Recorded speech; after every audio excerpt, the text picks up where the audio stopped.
આ તરફ સુરત શહેરમાં પણ ધોધમાર વરસાદ વરસ્યો છે। લિંબાયત રેલવે અંડરપાસમાં પાણી ભરાયા હતા। ડિંડોલી રેલવે અંડરપાસમાં પણ પાણી ભરાયા હતા। અંડરપાસમાં પાણી ભરાતા વાહન ચાલકોને હાલાકી પડી હતી। દર વર્ષે ચોમાસામાં આ જ સ્થિતિનું નિર્માણ થાય છે। મનીષ પરમાર આ અંગે વધુ માહિતી આપી રહ્યા છે। મનીષ, અલગ અલગ વિસ્તારોમાં પાણી ભરાઈ જવાની સમસ્યા સર્જાઈ છે, શું છે વધુ વિગતો?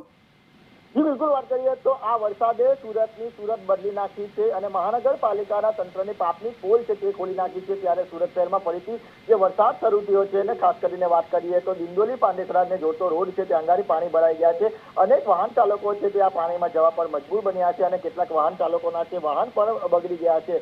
आ समस्या है कि पहली वार नहीं, दर वर्षे आ प्रकारनी समस्या सर्जाय है। एटले सूरत में थोड़ो वरसाद वरसे है और सूरत है पानी पानी थई जाय छे ए वात नक्की थई जाय छे। त्यारे महानगरपालिका तरफथी आ वखते पण प्री मोन्सूनना जे दावा करवामां आवी रह्या हता ए मात्र ने मात्र जे प्री मोन्सूननी कामगीरी छे ते कागळ पर थई होई स्पष्टपणे देखाई रही छे।